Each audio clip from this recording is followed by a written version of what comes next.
Gaatur jirola jal moy bontu fa yo ya bagna gangar radio arras biyole soromia dufti jetta gar mari henna dabarra aye jalgal motille karana la tirani Yeroo mootummaa sagalee keenya kan waraana bilisummaa Oromoo akkasumas sagalee uummata bal'aa Oromoo keessaayyuu gara lixaa kanatti neetworkii fi konnekshinii bakka garaagaraa balleessee sagalee keenya uffataa jirutti na waliin gaaffiif deebii gootee haala keessa jiru na hubachuu keetii fi atillee guddaa galatoomi. Ayyee jaalmooy waraanni bilisummaa Oromoo eegii hortaa'ee ajajoota olaanaa ABO keessaa filatee sullee Semboota otoo guddoon turiin akaisaddeetii barkum 2021 irraa duul guddaa maqaa qabsaa'u gameeyyii kanneen akka jaaladhelee moqiltuu jaalladhi gammadaa jaallaggasaa waagii jaal'aasan aamne faatiin labsatee kaabaa hibbaa baadhiyaa kallatti hundaan hojii seenu tarkaanfiif injifannoo boonsa dacha dassaan galmeessuun gaddoota Oromiyaa hedduu dhuunfachuu harafuul miidiyaa adda addaatiif ragaalee suur-sagalee hedduun bahuu jiruun arguu jiru. Haa ta'u malee mootummaa shiftaan Itoophiyaa injifannoolee kan dhoksuuf jecha neetworkii bilbilaa interneetaa balleessee jira. Kanaaf eegi neetworkii interneetaatiif bilbilaa bade sochiin gam naannoo keessanii maal fakkaata? Egaa dhugaadhaa erga hooggantoonni dhaaba keenya duraanii qabsoo karaa nagaa jedhu ammanuudhaanii waraanaa fi wanti dhaabni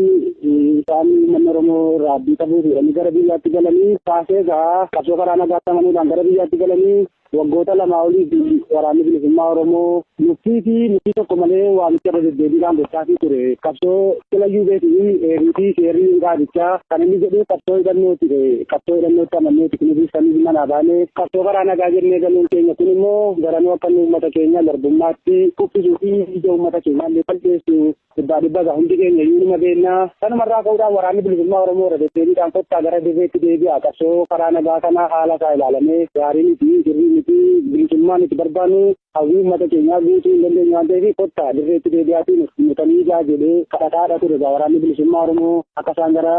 dirreetti deebi'anii lolanii lolchiisaniif jechuudha. Sanumarraa iyyuu ka'uudhaanii deebiin achirraa deebi'ee hagan quba qabutti amma danda'ametti namoonni tokko mootummaa hojii mootummaa isaatiif kana hojii walii galuun illee kan waraana sosobanii akkamiin meeshaa isaa hiikatee harka isaa mootummaatti laatuuf namoota hedduudhaan gaggaafatamaa ture yeroo sanatti jechuudha. Kanumarraa ta'ee egaa hooggantoonni duraanii hooggantoonni waraanaa fi sirnaabichaa fi namoonni mootummaadhaan shakkamanii fi mootummaan hin amanne hedduun isaanii mana hidhaatti guuramanii kaan immoo hidhaa raabbii jedhanii manatti quunnamtii tokkollee akka isaan hin goone hirfamanii kaan baqatanii isa biyyaa ba'anii fi jiru. Walumaa gala mootummaan hooggantoota dhaabaa duraanii qabsoo karaa nagaa akka amananii galangaa hin